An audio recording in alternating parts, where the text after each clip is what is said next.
ভাই ক্লোজ নেন, যেই শট ভালো হয় সেটা নেন, যেই শট ভালো হয় সেটা নেন। অনেক অনেক ড্রোনের আলোয় আমাদের আকাশ আলোকিত হয়ে উঠেছে এবং আমরা দেখতে যাচ্ছি এতগুলো ড্রোন মিলে কোন ছবিটা আমাদের সামনে তুলে ধরে।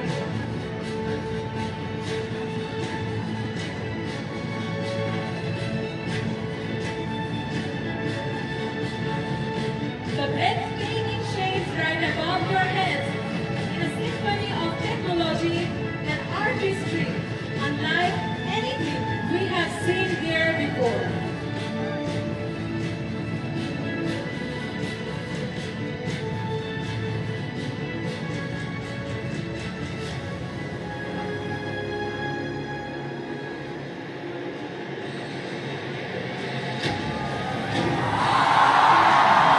দর্শক এই মুহূর্তে দেখছেন যে শান্তির প্রতীক পায়রা বের হয়ে আসছে এই বাংলাদেশের মর্যাদার প্রতীক জাতীয় সংসদ ভবনের সামনে থেকে।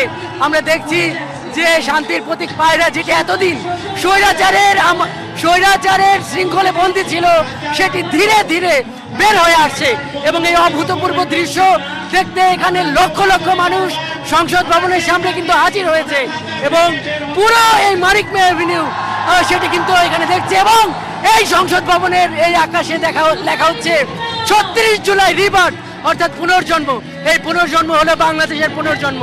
এই বর্ষবরণের দিনে পুরো বাঙালি জাতিকে বাংলাদেশের যে চীনা দূতাবাস সেটি উপহার দিয়েছে এই বাংলাদেশের পুনর্জন্মকে আবার এই বাংলাদেশের আকাশে ড্রোন দিয়ে প্রযুক্তির মাধ্যমে একে কিন্তু তারা দেখালো। আমরা দ্বিতীয় দৃশ্য দেখার অপেক্ষায় আছি।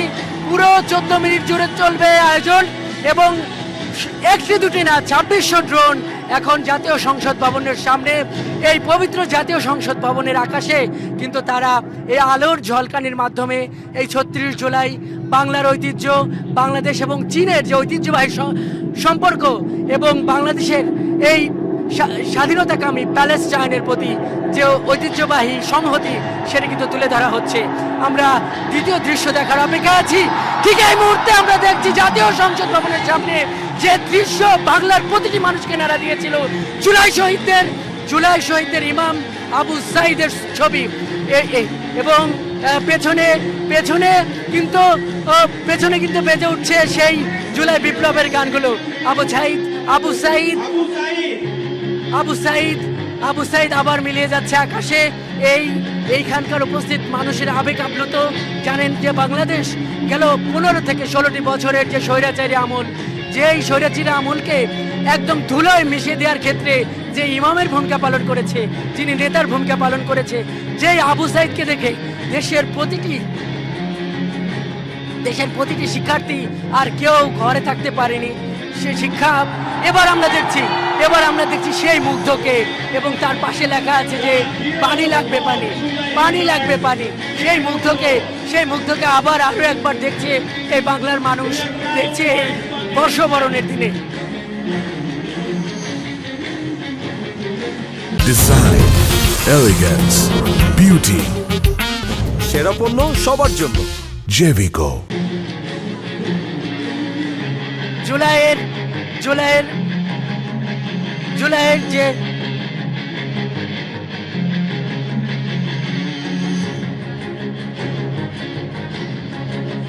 পেছনে জুলাইয়ের সুর পরিচালিত হচ্ছে, যে সুরগুলো, যে বিদ্রোহের কবি নজরুলের যে সুর প্রতিটি ছাত্র জনতার মনে আগুনের স্ফুলিঙ্গ তৈরি করেছিল, দ্রোহের আগুন জ্বলেছিল, সেই মিউজিক কিন্তু তৈরি হচ্ছে। আমরা এইমাত্র দেখলাম নারী জাগরণের প্রতীক। এই জুলাই আন্দোলনের নেতৃত্ব দিয়েছিল নারীরা। এখানে কিন্তু বেজে উঠছে আকাশের মতো বাধাহীন মরু সঞ্চার বেদুইন। এই এক অভূতপূর্ব দৃশ্যের সাক্ষী হচ্ছে এই জাতীয় সংসদ ভবন এবং এর সাক্ষী হচ্ছে লক্ষ মানুষ।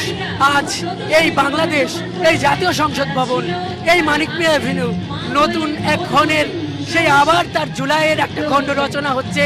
জুলাইয়ের যে ঐতিহাসিক চরিত্রগুলো মানুষকে একটি স্বাধীনতা এনেছিল, বাংলাদেশের পুনর্জন্ম ঘটিয়েছিল, সেই দৃশ্যগুলো আবার মানুষের সামনে কিন্তু এখানে আবার চিত্রিত হচ্ছে এবং মানুষ কিন্তু যার পরনায় আপ্লুত, যার পরনায় মানুষ আবেগ আপ্লুত এবং তারা এই আনন্দের দিনে তারা তাদের শহীদদের দেখে, যারা এই জুলাইকে সফল করার ক্ষেত্রে জীবন দান করেছে, যারা ভূমিকা রয়েছে, তাদের দেখে কিন্তু আবার আপ্লুত। এখন আমরা দেখতে পাচ্ছি সুজনকে, সেই রিক্সাওয়ালা সুজন, যে সুজনের স্যালুট ছাত্র জনতাকে অনেক উৎসাহিত করেছিল, সেই সুজনকে এখন আমরা দেখছি। এবং এরপর আমরা কাকে দেখবো সেই দৃশ্যের জন্য কিন্তু আমরা অপেক্ষায় আছি। চীন বাংলাদেশের ঐতিহ্যবাহী বন্ধু, সেই চীন দূতাবাস, সেই চায়না দূতাবাস এই বাংলাদেশের জনগণের জন্য এই পয়লা বৈশাখের উপহার স্বরূপ এটি করেছে। জানিয়ে রাখি, চীনার অনেক একটা কলাকুশলী দল এখানে আছেন এবং এই যে ড্রোনের যে আলোর খেলা, সেটিতে এখানে প্রায় 2600 ড্রোন আছে।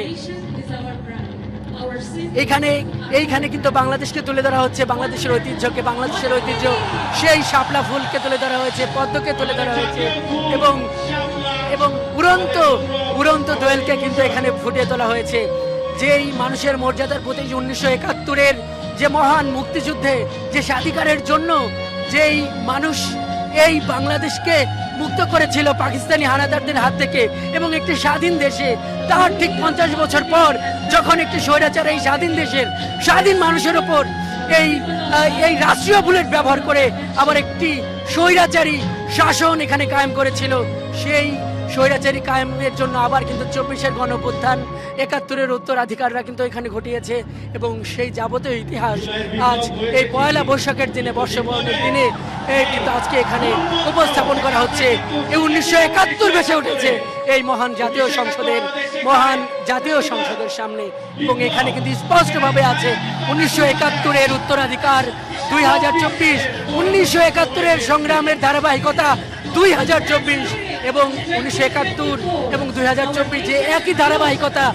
এই 1971 শিখিয়েছে যে স্বৈরাচার বাংলাদেশের মাটিতে কখনো থাকবে না, স্বৈরাচার বিদায় নিয়েছে এবং ভবিষ্যতেও আর কেউ স্বৈরাচার হতে পারবে না। এই যাবতীয় দৃশ্য এখানে লাখ লাখ মানুষ দেখছে, উন্মুখ হয়ে দেখছে।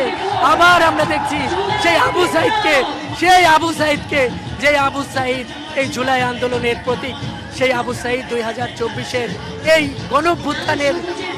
গণঅভ্যুত্থানের সামনে দাঁড়িয়ে এখানে জাতীয় পতাকা হাতে দাঁড়িয়ে গেছে। দর্শক, আমরা যুক্ত হয়েছি মানিক মিয়া এভিনিউতে টেলিভিশনের পর্দায়। আপনারা যে আলোর খেলা দেখছেন, এটি মূলত এই পয়লা বৈশাখের আয়োজন, সংস্কৃতি মন্ত্রণালয়ের আয়োজন, সরকারের আয়োজন। আজকের এই বর্ষবরণ এখানে মানিক মিয়া এভিনিউতে আয়োজন শুরু হয়েছে, দুপুর থেকেই গান হয়েছে, সুর হয়েছে এবং নানান এই কনসার্টের মধ্যে এই জুলাইয়ের এই উপহার, এই যে চিত্র আঁকা, এটি সরকারের বিশেষ আয়োজনের মধ্যে ছিল। এটি আগে থেকেই একটি ঘোষণা ছিল, সেই ঘোষণারই কিন্তু বাস্তবায়ন এখন আমরা দেখছি। এবং আমরা দেখছি যে এই জাতীয় সংসদ ভবনের সামনে এই বাংলাদেশের মর্যাদার প্রতীক। এবার আমরা দেখছি নিপীড়িত ফিলিস্তিনের প্রতি বাংলাদেশের সমর্থনের চিত্র। দেখছি যে বাংলাদেশের অভ্যুদয়ের পর থেকে এই স্বাধীনতা, যে প্যালেস্টাইনের যে ন্যায্য সংগ্রাম, যেই মুক্তির জন্য সংগ্রাম, সেই সংগ্রামের সঙ্গে বাংলাদেশ যে আছে সেই চিত্রটি কিন্তু এখানে ফুটিয়ে তোলা হলো। আল আকসার যে সংগ্রাম, এই জুলাইয়ে রক্তের রং নামিয়েছে এই ঢাকায়, সেই চিত্রটাই কিন্তু আবার দেখানো হলো এবং আল আকসার সংগ্রামকে যে ঢাকা হৃদয় দিয়ে ধারণ করে সেই চিত্রটি কিন্তু এখানে ফুটিয়ে তোলা হলো। এবং আজকে এখন যেটি দেখানো হচ্ছে,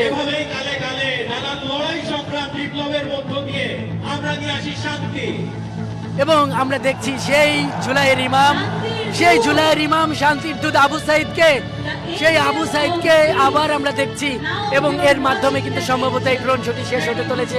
বাংলাদেশের মানুষ আবার আপ্লুত, কারণ এই বাংলাদেশের মানুষই জীবন দিয়ে স্বৈরাচার ঘটিয়েছে, যারা এই পবিত্র সংসদকে 1.5 দশক ধরে কুক্ষিগত করে রেখেছিল, নামমাত্র নির্বাচনের মাধ্যমে কুক্ষিগত করে রেখেছিল, নাগরিক অধিকারকে ভুলুণ্ঠিত করে এই দেশের মানুষকে অধিকারকে ভুলুণ্ঠিত করেছিল। এভাবে এই জুলাই যে ঘটেছে, সেই জুলাইয়ের সেই স্মৃতি আজকে পয়লা বৈশাখের এই আনন্দের দিনে এই মহান জাতীয় সংসদের সামনে এই যে আঁকা হলো, এতে মানুষ আজ উচ্ছ্বসিত।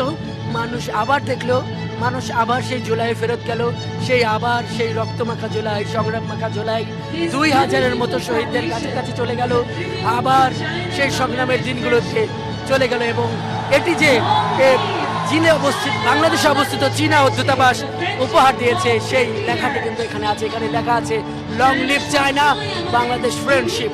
এবং এই বাংলাদেশের পাশে যে এই অকৃত্রিম বন্ধু চীন আছে, এই দৃশ্যটা কিন্তু আবারও এখানে ফুটিয়ে তোলা হলো। এবং এই আনন্দের মধ্যে এই জুলাইয়ের যে আবেগ সেটি আবার মানুষের মনে জাগ্রত হলো এবং এর মাধ্যমে কিন্তু এই ড্রোন শুটিং হয়তো শেষ হতে শুরু করেছে। আমরা এটি দেখলাম যে এখানে লাখ লাখ মানুষ এই মানিক মিয়া এভিনিউতে দাঁড়িয়ে গেছে এই ড্রোন শুটি দেখার জন্য এবং তারা নির্লিপ্ত চোখে তারা এই অপলক দৃষ্টিতে তারা কিন্তু এই পবিত্র সংসদ ভবনের সামনে নতুন বাংলাদেশের পুনর্জন্মের, জুলাইয়ের সংগ্রামের, 1971-এর গণমানুষের সংগ্রামের, 1971-এর পর 2024-এর এই ছাত্র জনতার সংগ্রামকে এটা কিন্তু আবার কিন্তু ঝালিয়ে নিল এবং এর মাধ্যমে এই ড্রোন শুটিং শেষ হতে শুরু করেছে। এবং এর এখন যেটি এখানে দেখা যাচ্ছে যে শুভ নববর্ষ লেখা উঠেছে এবং এভাবেই এখান থেকে এই শিক্ষাটাই এখানকার মানুষেরা নিচ্ছে যে জুলাইকে তারা ভুলবে না, যেভাবে 71-কে এদেশের মানুষ হৃদয় দিয়ে ধারণ করে এবং 71-এর শহীদদের যেভাবে এদেশের মানুষ কোনো সময়ের জন্য, কোনো উপলক্ষে, কোনো আয়োজনে যেভাবে মানুষ ভুলে যায় না, সেভাবে এই বাংলাদেশের পুনর্জন্ম, 1971-এর যে পুনর্জন্ম 2024, সেইখানে আবার এভাবেই এই 71-এর শহীদদেরকে, এই 24-এর শহীদদেরকে স্মরণ রাখবে। এবং আমরা দেখছি যে 2600 ড্রোন সেটা কিন্তু আবার ধীরে ধীরে হয়তো এখন নেমে পড়বে এবং মুক্তির গান গাইছে, মুক্তির গান বাজছে এই মঞ্চ থেকে এবং সেইভাবে এই জুলাইয়ের সাক্ষী হলো এই আমাদের এখানকার লাখো মানুষ। দর্শক যারা এই মুহূর্তে যুক্ত হলেন তাদের জন্য জানিয়ে রাখি যে বাংলাদেশ আরেকটি অভূতপূর্ব সময়ের, অভূতপূর্ব মুহূর্তের সাক্ষী হলো। জাতীয় সংসদ ভবনের সামনের যে মুক্ত আকাশ, 2024-এর 36 জুলাই খ্যাত 5 আগস্টের গণঅভ্যুত্থানের পর এই বাংলাদেশের মানুষ যে মুক্ত আকাশ পেয়েছে, সেই মুক্ত আকাশে পয়লা বৈশাখের দিনে আবার সেই জুলাইকে এঁকে দেখালো বাংলাদেশে অবস্থিত চীনা দূতাবাসের সহায়তায় একদল ড্রোন প্রকৌশলী। 2600টি ড্রোন তারা আলোর খেলা দেখিয়ে এখানে কিন্তু দেখিয়ে দিল সেই জুলাইয়ের স্মৃতিকে এবং এরই মাধ্যমে কিন্তু এখানে আজকের আয়োজনের যে প্রধান আকর্ষণ ছিল ড্রোন শো, সেটা কিন্তু এভাবেই শেষ হলো এবং আমরা দেখলাম যে এটি দেখার পর মানুষ বেশ আবেগ আপ্লুত ও তারা যেই আবু সাঈদের জন্য যারা কেঁদেছে, আবু সাঈদের জন্য এই দেশের মানুষ জন্য যারা সেই আবু সাঈদকে দেখলো, মুগ্ধকে দেখলো এবং নারী জাগরণ যেই জুলাইয়ের যারা নেত্রী ছিলেন তাদের সেই প্রতীককে দেখলো। তো মানিক মিয়া এভিনিউ থেকে আজকের জুলাইয়ের যে প্রধান আকর্ষণ ড্রোন শো, এটাই ছিল এখান থেকে আমার কাছে থাকা সর্বশেষ। ফিরে যাচ্ছি স্টুডিওতে।